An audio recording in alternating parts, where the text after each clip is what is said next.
செய்கிறார்கள். மனசு, வாக்கு, காயம், சரீரம். சரீரத்தினால நல்லது பண்ணலாம், வாக்குனால நல்லது பண்ணலாம், மனசுனால நல்லது எண்ணலாம். இல்லைன்னா கெட்டதை மனசுனால எண்ணலாம், கெட்டதை வாயினால் பேசலாம், கெட்டதை சரீரத்தினால செய்யலாம்.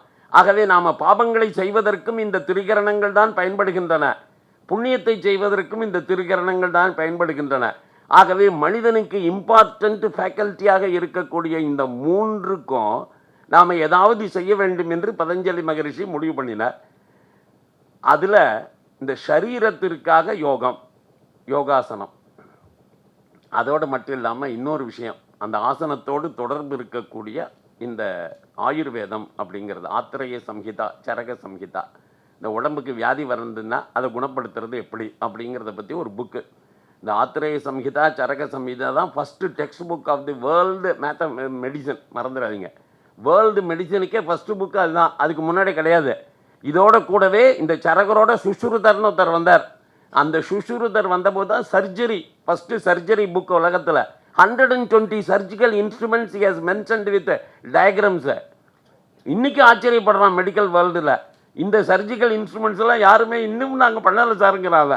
எந்த அளவுக்கு நான் ஒரு சர்ஜிக்கல் இன்ஸ்ட்ருமெண்ட் அவர் என்ன சொல்கிறார், இந்த முடி நீளமாக இப்படி இருக்கு இல்லையா, இந்த முடியை வெட்டுறதுக்கு குறுக்கில் வெட்டலாம், எவ்வளோ வேணாலும் ஒரு நீளமான முடியை எடுத்து வச்சுக்கிட்டு இப்படி கட் பண்ணலாம். இந்த முடியே இவ்வளோ தான் இருக்கு, அதில் ஒன்றுமே இல்லை. அதை நெடுவாக்கில் 5-6 துண்டாக எப்படி வெட்டுறதுன்னு அவர் சொல்லியிருக்கார். அப்படி வெட்ட முடியும்னா என்ன அர்த்தம்? அந்த அளவுக்கு இன்ஸ்ட்ருமெண்ட்டு அவ்வளவு சயின்ஸ் ரொம்ப அப்படியே நுண்ணிய கருவியாக இருந்தாலுடைய அதை செய்ய முடியாது. அப்படி நுண்ணிய கருவிகளை எல்லாம் இந்த தேசத்தில் செய்திருக்கிறார்கள். ஆகவே அவருடைய அந்த சுசுருத சம்ஹிதா அப்படிங்கிறது சர்ஜரியை பற்றி, இந்த சரக சம்ஹிதா என்பது இந்த மெடிசனை பற்றி. ஆகவே இந்த இரண்டில் இந்த சரக சம்ஹிதாவை கொடுத்ததன் மூலமாக சரீரத்திற்கு நல்லது செய்தார். இந்த யோகாவினுடைய ஹையர் ஆஸ்பெக்ட்ஸ், அஷ்டாங்க யோகம் அப்படிங்கிறதுல இந்த தியானம் அதெல்லாம் வருது இல்லையா, இந்த மைண்டு சம்மந்தப்பட்டது, அதெல்லாம் இந்த மனசுக்காக இவர் பண்ணினார், அஷ்டாங்க யோகம். மூன்றாவது வாக்கு, இந்த வேர்ட்ஸ். மனிதன் பேசுகிற போது சுத்தமாக பேசணும். ஒருத்தன் பேச்சை வச்சு தான் அவனை பற்றி ஜட்ஜ் பண்ணணும். ராமர் ஹனுமார் அப்படி தான் ஜட்ஜ் பண்ணுறார். ஹனுமார் சும்மா தன்னை இன்ட்ரடியூஸ் பண்ணிக்கிட்டார்.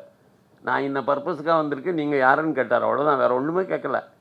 உடனே வேறு என்ன சொல்லிட்டார், இவன் உலகத்தில் இருக்கிற நவவியாக்கரண பண்டிதனாக இருப்பான் போல இருக்குன்ட்டார் லக்ஷ்மணன்கிட்ட ராமர். நவவியாக்கரண பண்டிதனாக இருந்தாலொழிய, 4 வேதங்களையும் முறையாக கற்றவனாக இருந்தாலொழிய நிச்சயமாக இப்படிப்பட்ட ஒருவனால் இவ்வளவு நல்ல வார்த்தைகளை சூஸ் பண்ணி பேச முடியாது. ஒரு அபசப்தம் கூட இல்லை. இந்த அபசப்தம் இல்லாமல் பேசுவது, உரையாடுவது அப்படிங்கிற இடத்துல தான் இந்த பதஞ்சலி மகரிஷி என்ன பண்ணினார்னா மகாபாஷ்யம் அப்படின்னு ஒரு புக்கு பண்ணினார்.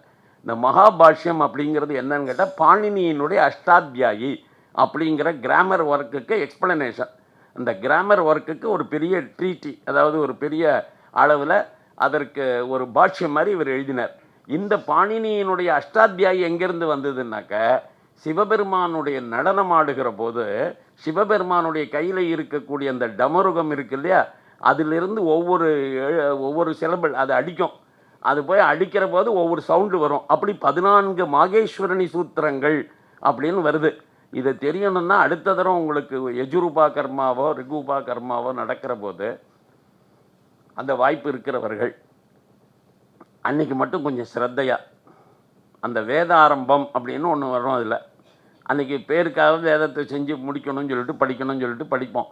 அந்த மாதிரி படிக்கிற போது மாகேஸ்வர சூத்ராணி அப்படின்னு சொல்லி இந்த பேர் 14 வார்த்தைகள், 14 ஒலிகளை அந்த சாஸ்திரிகள் சொல்லுவார், திரும்ப சொல்லுவோம். அதை நீங்கள் அன்றைக்கி பாடம் படிக்கும்போது கொஞ்சம் கவனமாக இருந்துட்டாள்னா இந்த 14 மாகேஸ்வர சூத்திரங்களுக்கும் விளக்கம்தான் அஷ்டாத்தியாயி, பாணினி எழுதினது. அந்த பாணினியினுடைய அஷ்டாத்தியாயிக்கு விளக்கம் எழுதினவர் இவர். இதற்கு பேர் மகாபாஷ்யம். இப்போ இந்த பதஞ்சலி மகரிஷிக்கு மற்ற ஒர்க்கெல்லாம் தனித்தனியாக ஒருத்தட்ட கொடுத்துட்டார், படிப்பு சொல்லி கொடுத்துட்டார். இந்த மகாபாஷ்யம் வருகிற போது இதை ஏழியராக நாடு முழுக்க ஸ்ப்ரெட் பண்ணிவிட்டு தன்னுடைய வேலையை முடிச்சுக்கிட்டு தான் திரும்ப போகணுன்னு முடிவு பண்ணிட்டார்.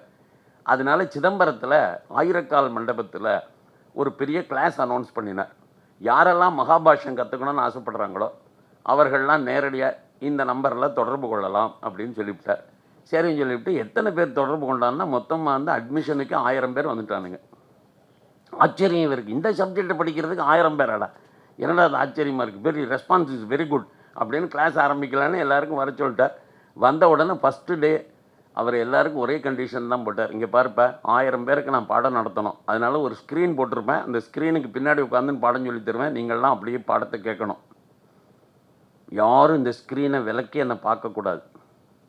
இது ஃபஸ்ட்டு கண்டிஷன். நான் ஸ்க்ரீனுக்கு பின்னாடி தானே வாத்தியார் இருக்கார், அதனால நம்ம இங்கே கிளாஸில் இருக்கோன்னு தெரியுமா இல்லைன்னு தெரியுமா, அதனால சும்மா இப்படி ஜாலியாக போயிட்டு டீ காஃபி சாப்பிட்டுட்டு வரலாம் அப்படின்னு வெளியிலலாம் போடாதீங்க, அதெல்லாம் போகிறதெல்லாம் கூடாது, அப்படி அவனா போனீங்கன்னா ஜாக்கிரதை, அவனுக்கு சாபம் போட்டுருவான் அப்படின்னு வேற சொல்லிவிட்டார். இந்த மாதிரி இந்த 2 கண்டிஷனும் ஒத்துக்கிட்டால் நீங்கள் எல்லோரும் இங்கே படிக்கலான்னார். சரி, எங்களுக்கு ஒன்றும் எந்த ப்ராப்ளமே கிடையாது, நாங்கள் இந்த 2 கண்டிஷனும் ஒத்துக்கிறோம்னு சொல்லி 1000 ஸ்டூடெண்ட்ஸ் உட்காந்துருக்கேன். அந்த ஸ்க்ரீனுக்கு பின்னாடி பதஞ்சலி தன்னுடைய 1000 நாவுடைய ஆதிசேஷன் அந்த 1000 நாவையும் வைத்துக்கொண்டு பாடம் சொன்னார். இந்த 1000 நாவையும் வைத்துக்கொண்டு பாடம் சொல்கிறதுனா என்ன அப்படின்னா சகசிராவதானின்னு அர்த்தம், வேறு ஒன்றுமே கிடையாது. இப்போ அஷ்டாவதானி பார்த்துருக்கள், சதாவதானி பார்த்துருக்கள், தசாவதானி பார்த்துருக்கள், இதெல்லாம் நம்ம காலத்திலேயே பார்க்குறோம். இப்போவே நம்ம காலத்திலேயே வாழ்கிறார்கள் அப்படிப்பட்டவர்கள். ஒரே நேரத்தில் 8 காரியங்களை செய்கிறவனுக்கு அஷ்டாவதானின்னு பேர். கோவில்பட்டி ராமையா பிள்ளைன்னு ஒருத்தர் இருந்தார், எல்லா ஊருக்கும் வந்து ஒரு ப்ரோக்ராம் பண்ணுவார், அஷ்டாவதானி. அந்த அஷ்டாவதானியில் ஆச்சரியப்பட்டு போடுவான் எல்லாருமே, இந்த அஷ்டாவதானி எப்படியா இந்த ஆள் இவ்வளோ பண்ணுறாருன்னு சொல்லிவிட்டு. நம்மளால் கற்பனையே பண்ண முடியாது அவர் அஷ்டாவதானி அத்தனையும் பண்ண முடியுமான்னு. எல்லாம் நடந்துட்டு இருக்கிற போது ஒருத்தன் முதுகில் இத்தோண்டு ஒரு சின்ன ஒரு பூவை போடுவான், ஒரு மல்லிப்பூ என் முதுகில் விழுந்தால் எனக்கு தெரியுமா, தெரிய சான்ஸே கிடையாது. பின்னாடி ஒருத்தன் உட்காந்துன்னு முதுகில் மல்லிப்பூ போட்டுருப்பான், மற்ற கேள்வியெல்லாம் இங்கே நடந்துட்டுருக்கோம், 1008 விஷயங்கள் நடக்கும், இங்கே ஒருத்தன் மணி அடிச்சுட்டு இருப்பான், நான் உங்கள் கேள்விக்கும் பதில் சொல்லணும், இவன் எத்தனை தரம் மணி அடித்தான்னு எண்ணி சொல்லணும், பின்னாடி எத்தனை தரம் பூ போட்டிருக்கான்னு தெரியணும். எப்படி முடியும்? பூ போடுறது நிச்சயமாக கண்டுபிடிக்க முடியாது, அந்த பூ பட்டதே தெரியாது உடம்புல. அப்படி இருக்கிற போது அந்த உடம்புல பட்ட பூக்களுடைய எண்ணிக்கையை அவர் கரெக்டாக சொல்லுவார், எத்தனை தரம் பெல் அடிச்சதுன்னு கரெக்டாக சொல்லுவார், எவன் என்ன கேள்வி கேட்டான் திருக்குறளை தலைகீழ சொல்லணும்னா அதையும் சொல்லுவார். இவ்வளவும் இதெல்லாம் சொல்லிட்டு இருக்கிற போது இத்தனை நடக்கும். ஒரே நேரத்தில் 8 பணிகள். அஷ்டாவதானி. சதாவதானி செய்குத்தம்பி பாவலர்னு ஒரு ஆளை பற்றி நீங்கள் கேள்விப்பட்டிருப்பீங்க. ஆகவே சதாவதானிகள் ஏகப்பட்ட பேர் இருந்திருக்காங்க. அதே மாதிரி தசாவதானி, இவர் சகசிராவதானி, அதாவது 1000 பேருக்கு பாடம் நடத்தக்கூடிய ஆற்றல் படைத்தவர். யோகத்தையே உலகத்திற்கு கொடுத்திருக்கிற ஒருத்தர் எந்த யோக சாஸ்திரம் மூலமாக மன ஒருமைப்பாடு வர முடியுமோ, அந்த மன ஒருமைப்பாடை அடைந்த ஒருவன் உலகத்தில் இருக்கக்கூடிய எந்த வித்தையும் கற்றுக்கொள்ள முடியுமோ, அந்த யோக சாஸ்திரத்தையே கொடுத்த பதஞ்சலிக்கு 1000 பேருக்கு பாடம் நடத்துறது கஷ்டமா? ஆகவே 1000 நாவுடைய ஆதிசேஷனாக மாறி அவர் பாடம் நடத்தினார்னு என்ன அர்த்தம்னாக்க, 1000 பேருடைய டவுட்ஸை he was able to clear at one time. எல்லாருக்கும் அவன் டவுட்டை கிளியர் பண்ணக்கூடிய அளவுக்கு இருந்தது. அதாவது மன ஒருமைப்பாடு எவ்வளவுக்கு எவ்வளவு அதிகமாகிறதோ அவ்வளவுக்கு அவ்வளவு என்னுடைய ஆற்றல் விஞ்சுகிறது. இது விவேகானந்தருடைய வாழ்க்கையில் அண்மை காலத்தில் பார்த்துருக்கிறோம். அவருடைய பிரம்மச்சரிய ஆற்றலினால மன ஒருமைப்பாட்டினால ஒரு புஸ்தகத்தை ஒரு தரம் பார்த்துட்டா அது அப்படியே கிளான்ஸு சும்மா படித்து பார்த்துட்டு 400 பக்கத்து புஸ்தகத்தை தூக்கி உங்கள்கிட்ட கொடுத்துருவாரு. 400 பக்கத்து புஸ்தகத்துலேயும் 400வது பக்கத்தில் என்ன இருக்குன்னு அவரால் சொல்ல முடியும், 350வது பக்கத்தில் என்ன இருக்குன்னு அவரால் சொல்ல முடியும். ஏன்னா அது ஒரு கலை, அதை டெவலப் பண்ணிக்கிறவனால அது நிச்சயம் முடியும். அப்படி இவர் இருந்தார். பசங்களுக்கு எப்போவுமே எங்கே குஷி அப்படின்னு கேட்டிங்கனாக்கா, இந்த ரூல்ஸை வயலேட் பண்ணுறதுல தான் ஸ்டூடெண்ட்ஸுக்கு எப்பொழுதுமே ரொம்ப குஷி. அது எல்லா சைக்காலஜியும், ஏதோ பசங்க தானே 15 வயசு பையன் தான் பண்ணுவான்னு நினைக்காதீங்க. சப்போஸ் அந்த காலத்துலலாம் இந்த நைட் காலேஜ்னு ஒன்று ஆரம்பித்தானுங்க, ஈவினிங் காலேஜ்னு, அதில் 30 வயசு ஆள் தான் போவான். அப்போ அவன் ஒன்றுமே இந்த டே காலேஜ் ஸ்டூடெண்ட்ஸை விட அவன் பெட்டராகவே இல்லை. அதுலேருந்தே புரிஞ்சு போச்சு, ஓஹோ students will be always the same, ஏஜுக்கும் அதுக்கு சம்பந்தம் இல்லை இருக்குது.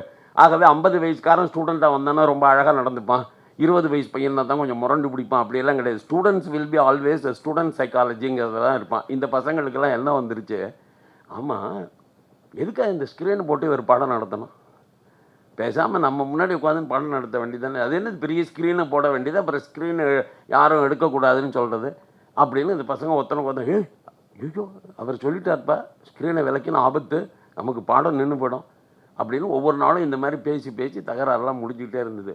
கடைசியில் பாடம் முடிகிற டைம் ஆல்மோஸ்ட் க்ளோஸுக்கு வந்தாச்சு, இன்னும் கொஞ்ச நாள் தான் இருக்குது. அந்த டைமில் ஒரு பையன் சொன்னான், சே என்னடா அது, என்னதான் அதிசயம், அப்படி என்னதான் ஸ்க்ரீனுக்கு பின்னாடி அந்த ஆள் என்னதான் பண்ணுறான்னு நமக்கு தெரிய வேண்டாமா அப்படின்னு இந்த ஸ்க்ரீனை விலக்கி பார்க்கறது அப்படின்னு முடிவு பண்ணி ஸ்க்ரீனை விலக்கிவிட்டான். இந்த ஸ்க்ரீனை விளக்கின உடனே இது 1000 நாவுடைய ஆதிசேஷனுடைய விஷஜுவாலை, அதில் அத்தனை பசங்களும் சரி சாம்பலாக போட்டானுங்க, கருகி சாம்பலாக போட்டானுங்க. இந்த சாம்பல் குவிய மேலே உட்காந்துன்னு பதஞ்சலி எல்லாமே ஆல் எஃபர்ட்ஸ் வெண்ட் வேஸ்ட், எல்லாமே இப்போ வீணா படித்த நான் இவ்வளவு பெரிய ஆட்களுக்கு பாடம் நடத்தி இது நாடு முழுக்க ப்ராபகேட் பண்றதுக்காக இவ்வளவு பெரிய மெசேஜை கொடுத்துட்டு இருக்கிற போது 1000 மாணவர்கள் வந்தார்கள், உலகமெங்கும் பரவ போகிறது இந்த வித்தை அப்படின்னு நான் நினைச்சிட்டு இருந்தேன். அது எல்லாத்தையுமே கெடுத்து விட்டானே இந்த ஆட்கள் அப்படின்னு அப்படியே தலையை தொங்க பண்ணி உட்காந்துருந்தார். ஏன்னா கிளாஸே கம்ப்ளீட்டாக அழிஞ்சு போச்சே, ஒரு பய கூட பாக்கி இல்லையா, எல்லாரும் எரிஞ்சு விட்டானுங்களே. அப்படி ரொம்ப தலையை தூக்கி போடாமல் என்னடா பண்ணுறதுன்னு இப்படி உட்கார்ந்துருந்தார் பாருங்க. அப்போ ஒரு பய உள்ள நுழைஞ்சான். இவருக்கு ஆச்சரியம், அடப்பாவி இதுலேயும் ஒரு பய உயிரோடு இருக்கா. டேய் நீ எப்படா உயிரோடு இருக்கேன்னு. நான் வெளியில் போயிருந்தேன் சார். என்ன ஆச்சு இங்கே அப்படி இல்லை, வெளியில் போயிருந்தேன். எப்படா சொல்லாமல் கொள்ளாமல் யாரும் வெளியில் போகக்கூடாதுன்னு தான் சொல்லியிருக்கேன். ஆமாம் சார், ஒன்றுக்கு வந்தால் கூட சொல்லிட்டு போவாங்களா என்ன இதுக்காக? அதெல்லாம் கூட சொல்லிட்டு போக முடியும். அதுக்காக தான் நான் போயிட்டு வந்தேன். யார் பார்க்க போகிறாங்கன்னு சொல்லி ஓரமாக போயிட்டு வந்தேன். அப்படின்னா நல்லதுடா, நல்லது. நீ இதே மாதிரி நீ ஒன்றுக்கு போன, இன்னொரு பையன் என்ன பண்ணிட்டான், இந்த ஸ்க்ரீனை திறந்து பார்க்குறேன்னு பார்த்தான். அதனுடைய விளைவு பாரு, எல்லா பசங்களும் சாம்பல் ஆகிட்டானுங்க. நான் பண்ணின எல்லா எஃபர்ட்டும் வேஸ்ட்டாக போயிடுத்துறா.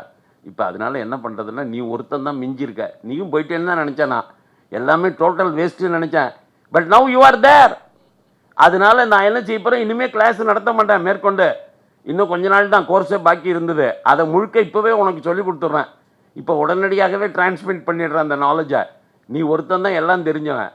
ஆனால் நீ எப்போ என்னுடைய ரூலை வயலேட் பண்ணி வெளியில் போயிட்டு வந்தியோ சொல்லிக்காமல் கொள்ளாமல், அதுக்காக பிரம்மராட்சஸாக போவாய். இந்த சாபத்திலிருந்து நீ மீள முடியாது அப்படின்ட்டார். அவன் எல்லாத்தையும் கத்துட்டான், பிரம்மராட்சஸாக போட்டான். இவன் சொன்னான், பிரம்மராட்சஸா என்ன பண்ணிவிட்டீங்களே, இப்போ நான் என்ன பண்ணுறது? அதுக்கு நான் ஏதாவது பண்ணணுமே, எனக்கு எப்படி இதுக்குலேருந்து விமோச்சனம் அப்படின்னா, வேறு ஒன்றுமே இல்லை. நீ இது நல்ல ஆளாக பார்த்து யாராவது ஒரு டிசர்விங் ஸ்டூடெண்ட்டுக்கு, எப்போவுமே education should be given to only deserving people. இதை மறந்துடக்கூடாது. இன்றைக்கி நம்ம தேசத்தில் அன்டிசர்விங் பீப்புளுக்கு தான் எஜுகேஷன் இஸ் கிவன். அதாவது most of the students attending the colleges are undeserving elements. Undeserving எலிமெண்ட்ஸ்னாங்கிறதுனால தான் அந்த படிப்பினால பிரயோஜனம் இல்லாமல் இருக்குது. அதனால தான் வயலன்ஸ் இருக்குது, அதனால தான் ஸ்டூடெண்ட்ஸ் அன்ரெஸ்ட் இருக்குது, அதனால தான் ஸ்டூடெண்ட்ஸ் பாலிடிக்ஸ் இருக்குது, அதனால தான் எல்லாமே நடக்கிறது. யார் படிக்கணுங்கிற ஆர்வத்தோடு படிப்பு ஒன்றையே குறிக்கோளாக கொண்டு வருகிறானோ அவன் எண்ணிக்கையில் குறைவாக இருந்தாலும் அவனுக்கு மட்டும்தான் படிப்பு சொல்லிக் கொடுக்கணும். ஊரில் இருக்கிற கண்டவனுக்கெல்லாம் படிப்பு சொல்லிக் கொடுப்பியா? அதுவும் இலவசம்னாக்கா இலவசத்தை வாங்கிக்கிற எவன்டா ஒழுங்காக இருந்திருக்கா? இலவசமாக கொடுக்கறது எதுவாக இருந்தாலுமே என்றைக்குமே யாரும் பயன்படுத்திக்க மாட்டானே. அதுலேயும் education is free, education with stipend and education with all these concessions அப்படின்ட்டாக்க அப்புறம் அவனுக்கு என்ன படிப்பில் ருச்சி எங்கடா இருக்கும்? 100க்கு ஒருத்தனுக்கு இருக்குமா, 100க்கு 2 பேருக்கு இருக்குமா? அந்த 2 பேர் தான்டா டிசர்விங் எலிமெண்ட்ஸ். அந்த 2 பேர் தான் டிசர்விங் எலிமெண்ட்ஸ். அவனை மட்டும் செலக்ட் பண்ணி நீ காலேஜுக்கு கூப்பிடணும். 98 பேருக்கு நோ அட்மிஷன் சொல்லணும். அந்த மாதிரி சொல்லலைன்னா இந்த தேசம் இன்னொரு 50 வருஷத்தில் குவாலிட்டேட்டிவ்லி உலகத்திலேயே நாம் தான் பின்தங்கி இருப்போம். இதில் எந்த விதமான சந்தேகமே வேண்டாம். ஏன்னா உலகம் குவாலிட்டியை தான் பார்க்கும், குவான்டிட்டியை பார்க்காது. நீ சயின்ஸுக்கெல்லாம் குவாலிட்டி தான் முக்கியம், டெக்னாலஜி டெவலப்மெண்ட்டுக்கு குவாலிட்டி தான் முக்கியம். அங்கே குவான்டிட்டியை வச்சு ஒன்றும் செய்ய முடியாது. இவ்வளோ பேர் எங்கள் ஊரில் சயின்டிஸ்டாக இருக்கோன்னு சொல்லிவியா, இந்த சயின்டிஸ்ட் என்ன அச்சீவ் பண்ணியிருக்கான்னு தான் கேட்பான் அவன். ஆகவே அந்த மாதிரி வருகிற போது இந்த குவாலிட்டி டிசர்விங் எலிமெண்ட்ஸ் உண்டு. இவர் சொன்னார், அப்படி யாராவது ஒரு டிசர்விங் பையன்கிட்டையாவது நீ என்ன செய்கிற, இந்த நாலேஜ் அப்படியே கொடுத்துரும். கொடுத்த உடனே உன்னுடைய இந்த பிரம்மராட்சஸ் ஸ்டேட்டஸ் போயிடும் அப்படின்னார். 8:05 இன்னொரு 5 நிமிஷத்தில் நிறுத்திடுறேன். ஒரு 5 minutes sir, I will take another 5 minutes. ஏன்னா இந்த போர்ஷனை இதோட முடிச்சுக்கிட்டா அது கரெக்டாக இருக்கும். அதர்வைஸ் அப்போ சரி அப்படின்னு சொல்லி இந்த பிரம்மராட்சஸ் எங்கே போகலான்னு யோசிச்சு பார்த்தது. இந்த நர்மதை ஆற்றங்கரையினுடைய பேங்க் அங்கே வந்த ஹைவே, நர்மதா ஹைவேஸ், அந்த இடத்துல ஒரு ஆலமரத்து மேலே உட்காந்துட்டு அந்த ரூட்டில் நிறைய பேர் போவாங்க. நர்மதா பரிக்கிரமான்னு ஒன்று உண்டு. இப்போ நம்ம பார்க்க போகிறோம் கோவிந்த பகவத் பாதாவில் பார்க்குற போது இந்த நர்மதா பரிக்கிரமான்னு ஒன்று உண்டு, இப்போவும் நடந்துட்டுருக்கு. இந்த நர்மதா பரிக்கிரமா அங்கே நடத்துகிறவங்க எல்லோரும் வெறும் பேர் ஃபுட்டடாக நடக்கிறான். இன்றைக்கும் கூட கையில் ஒன்றுமே கொண்டு போகிறதில்ல. எல்லாருக்கும் சாப்பாடு வழியில் ஃப்ரீயாக போடுறானுங்க. ராத்திரி எங்கே வேணாலும் படுத்துக்கலாம், எப்படி வேணாலும் போகலாம். இன்றைக்கும் நர்மதை ஆற்றங்கரையில் அவ்வளோ பெரிய ஏரியாவை கிராஸ் நடந்து விட்டு வரானுங்க. ரொம்ப ஆச்சரியமான சம்பவம். One or two many few tens hundreds அந்த மாதிரி பீப்புள் நடந்துகிட்ருக்கா. அதுக்கு பேர் நர்மதா பரிக்கிரமா. அது ஒரு முக்கியமான இவெண்ட்டுன்னு நினச்சிட்டு இருக்காங்க அவங்க. அந்த நர்மதையினுடைய ஹைவேலேருந்து இவர் உட்காந்துட்டார். போகிற வழியிலலாம் யாராவது ஒரு பிராமண பையன், அதாவது இந்த சாஸ்திரங்கள் தெரிஞ்சவன், வேற ஒன்றும் இல்லை, இவன் சொல்லிக் கொடுக்க வேண்டியது மகாபாஷ்யம். அது பாணினியினுடைய அஷ்டாத்தியாயிங்கிற கிராமர் புக்குக்கு எக்ஸ்பிளனேஷன். ஆகவே கிராமரில் ருச்சி இருக்கிற பையன்கிட்ட தான் இவர் கேள்வி கேட்க முடியும். ஆகவே அப்படி எவனாவது வந்தான்னாக்கா அவங்ககிட்டேருந்து கேள்வி கேட்டு பண்ணுறதுன்னு சொல்லிட்டு அதில் இவர் என்ன கேள்வி கேட்பார்னா நிஷ்டா பிரத்யம்னு ஒன்று. அது அப்படின்னா இப்போ புஜ் அப்படின்னு ஒரு வார்த்தை இருக்குது. அதுக்கு இந்த நிஷ்டா பிரத்யம் சேர்த்தாக்க செயற்பாட்டு வினையாக வருகிற போது புக்தம் அப்படின்னு வரும். ரத்தம் சிவப்பாக்கப்பட்டது, புக்தம் சாப்பிடப்பட்டது, சிக்தம் நினைக்கப்பட்டது, இப்படியெல்லாம் சொல்லிட்டு. ஆனால் இதே வார்த்தை பச் அப்படின்னா சமையல் பண்ணுறதுன்னு அர்த்தம். பச்சுன்னா to cook, Bachu to cook. ஆனால் இதில் நிஷ்டா பிரத்யம் சேர்ந்தா பக்தம்னு ஆகாது, இது பக்குவம்னு ஆகும். இந்த ஒரு இடத்துல ஒரு சின்ன டிஃப்ரென்ஸ் வரும். இந்த டிஃப்ரென்ஸ் தெரியாமல் எல்லாரும் என்ன பண்ணுவானுங்க, புஜ்ஜு டு புக்தம்னாக்க பச்சு டு பக்தம்னு சொல்லிட்டு போடுவான். அதனால் அது மாதிரி சொன்னவன்லாம் சரி நீயும் சரியான ஆள் தான், எனக்கு பக்குவம் தான் கரெக்டான வார்த்தை, நீ எனக்கு சாப்பிட்றதுக்கு பக்குவம் சொல்லி இந்த பிரம்மராட்சஸ் தானே மனுஷால் அடித்து சாப்பிடும் பிரம்மராட்சஸ். அதனால் அவனை சாப்பிட்டுட்டு அது போயிடும். அதனால் அந்த பக்கத்தில் எவனாவது கேள்வி கேட்டு மாட்டிக்கிட்டான்னா அவன் சாபம் அவன் உறுதி. அந்த மாதிரி நடந்துட்டு இருந்தது. சந்திர சர்மான்னு ஒரு ஆள், அவன் அன்றைக்கி வந்தான் எதேச்சா பிடிச்சி நிறுத்திட்டு இந்த கௌட பாதங்கிற இந்த பிரம்மராட்சஸ். நான் கேட்குற கேள்விக்கு பதில் சொல்வியா, கேள்வி கேட்டு பதில் சொல்லுவேன். அப்போ புஜ்ஜு டு புக்தம் பச்சு டு என்ன நான் பக்குவம்ட்டான் டக்குனவன். என்னடா நீ கரெக்டாக சொல்லிவிட்டிய, இந்த மாதிரி ஆளுக்கு தாண்டா நான் காத்திருந்தேன், இத்தனை வருஷம் வேஸ்ட்டுடா, ஒரு பையன் பதில் சொல்லாமல் இருந்தால் அதனால என்னுடைய லைஃபே ஸ்பாயில் ஆகிட்டு இருந்தது.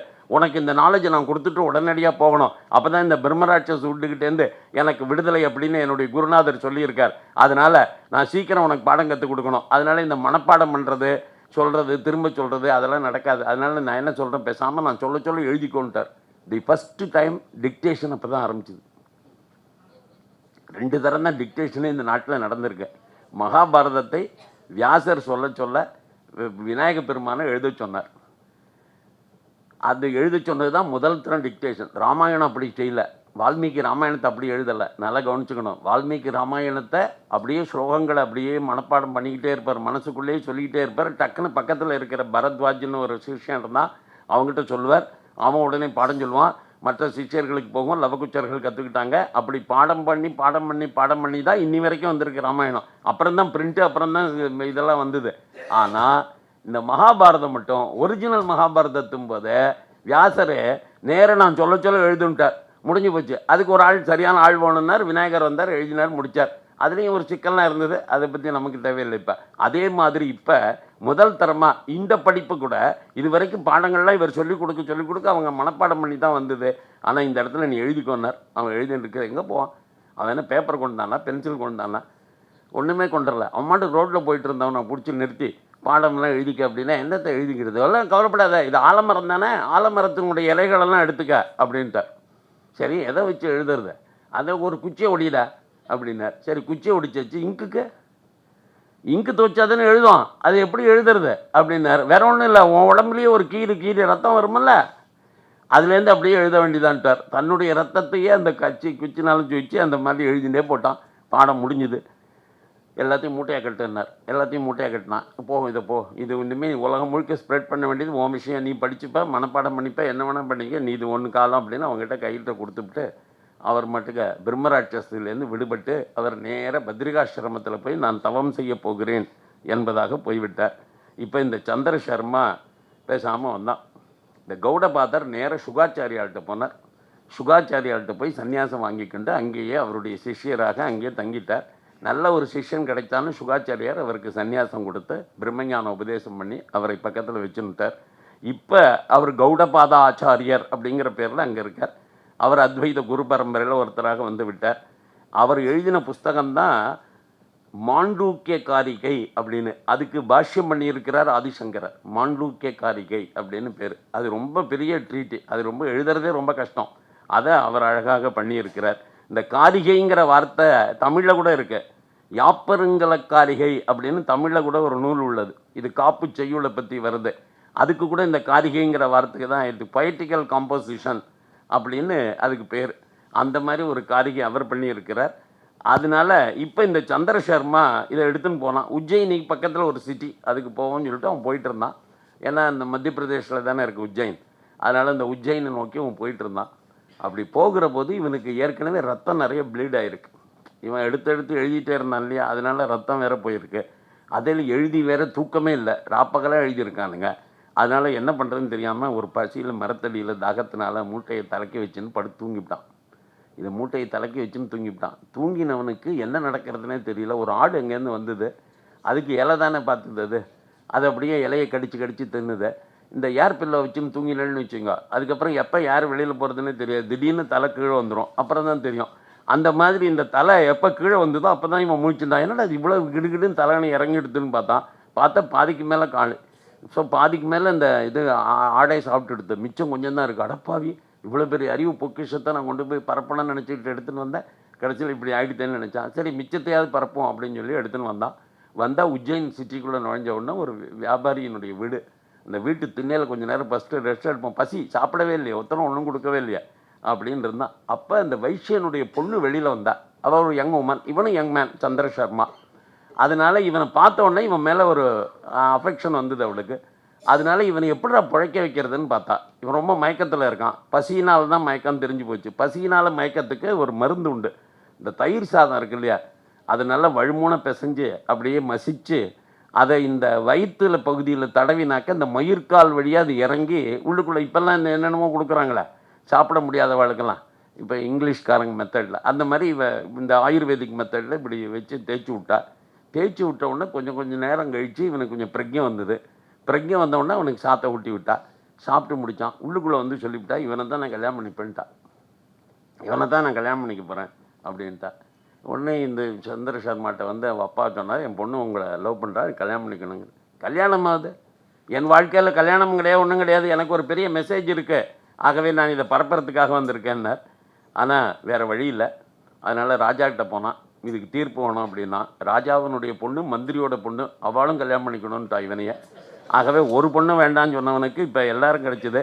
இதில் இந்த சந்திர சர்மாவனுடைய வாழ்க்கையில் சில பொலிட்டிக்கலி ஹிஸ்டாரிக்கல் பீப்புள் வராங்க. அதுக்காக இந்த இடத்துல நிறுத்தணும்னா, சந்திர சர்மாவுக்கு பிராமண மனைவி, அமைச்சருடைய பொண்ணு, அவளை கல்யாணம் பண்ணிக்கிட்டது மூலமாக பிறந்த பிள்ளைக்கு பேர் வரருச்சி அப்படின்னு பேர். காத்தியாயனர் அப்படின்னு இன்னொரு பேர். இது பெரிய இலக்கண மேதையாக வியாக்கரண வித்வானாக திகழ்ந்தார். விக்ரமாதித்ய மன்னனுடைய அவையை அலங்கரித்த நவரத்னங்களில் இவர் ஒருத்தர். அதுக்கப்புறம் அந்த விக்ரமாதித்ய மகாராஜாவே சந்திர சர்மாவுக்கு சத்திரிய பெண்மணியிடம் பிறந்த பிள்ளை தான். வைஷ்ய மனைவிக்கு பிறந்த பிள்ளை தான் பட்டி. சந்திர சர்மாவனுடைய 4வது பிள்ளை பர்திருஹரி. பட்டிங்கிறவன் விக்ரமாதித்யனுடைய அமைச்சராக விளங்கினவன். பட்டி காவியம் அப்படின்னு ஒரு பெரிய புஸ்தகமே எழுதியிருக்கான். ராமாயண சம்பவங்கள் மூலமாக வியாக்கரணத்தை, அதாவது சந்திர சர்மாவனுடைய பிள்ளைகள்லாம் எப்படி ஒவ்வொரு ஃபீல்டில் ஷைன் பண்ணாங்கன்னு பர்திருஹரி 3 புஸ்தகம் எழுதியிருக்கார். சிருங்கார சதகம், நீதி சதகம், வைராகிய சதகம் அப்படின்னு. இதே பர்திருஹரி தான் நம்மூர் பட்டினத்தாரோடு கூடவே சிஷ்யனாக போய் அதுக்கப்புறம் இங்கே நம்மூரில் வந்து பத்ரகிரியார் அப்படிங்கிற பேரில் திருவிடை மருதூரில் இருந்தவர், மறந்துடக்கூடாது. ஆகவே இந்த பர்திருஹரி யார் அப்படின்லாம் யோஜனை வந்து, நான் எவ்வளோ பீரியட் பாருங்கள். Historically you must advance every date. இந்த டேட்டெல்லாம் நமக்கு என்னமோ லேட்டர் இப்போ வந்த மாதிரி தெரியும். ஆகவே பர்திருஹரிங்கிற பேர் தான் தமிழ்நாட்டில் பத்ரகிரி அப்படின்னு சொல்கிறோம். அவனும் ராஜா, பட்டினத்தார் மூலமாக தான் அந்த ராஜா சன்னியாசி யாரான் அவன் வரான். பர்திருஹரியினுடைய லைஃப்பில் அதே இன்சிடெண்ட் சொல்லப்பட்டிருக்கு. அப்போ இவர் எல்லாமே பண்ணி முடித்த உடனே பிள்ளைங்கள்லாம் வளர்ந்து அவன் பொசிஷனுக்கு போனோடனே இனிமேலாவது சன்னியாசம் வாங்கணும்னு நினச்சிக்கிட்டு இந்த சந்திர சர்மா நேரடியாகவே கௌடபாதையை தேடி போய் பத்ரிகாசிரமத்தில் சேர்ந்து அந்த கௌடபாதர் இடத்துல சன்னியாசம் வாங்கிக்கிறார். சன்னியாச தீக்ஷா நாமமாக கோவிந்த பகவத் பாதாள் அப்படிங்கிற பேர் கிடைக்கிறது. யோகதாராவளி, அத்வைதானுபூதி அப்படிங்கிற 2 புஸ்தகத்தை அவர் எழுதியிருக்கிறார். இப்போ அந்த கோவிந்த பகவத் பாதரை தேடித்தான் இப்பொழுது சங்கரர் நர்மதை ஆற்றங்கரையை நோக்கி போய்கொண்டு இருக்கிறார். கோவிந்த பகவத் பாதர் கௌடபாதரிடம் துறவு மேற்கொண்டதற்கு பின்னால் நர்மதை ஆற்றங்கரையில் ஒரு குகையில் அமர்ந்து தவம் செய்து கொண்டு இருந்தார். அந்த குகையை நோக்கி இவர் போனார். அங்கே என்ன நடந்தது அப்படிங்கிறத நாளை தினம் மாலை 6:30 மணிக்கு நாம் பார்ப்போம். வான்முகில் வழாது பெய்க மலிவளம் சுரக்க மன்னன் கோன்முறை அரசு செய்க குறை விலாது உயிர்கள் வாழ்க நான்மறை அறங்கள் ஓங்க நற்றவம் வேள்வி மல்க மேன்மைகொள் சைவ நீதி விளங்குக உலகமெல்லாம். ஹரஹர நம பார்வதி பதையே.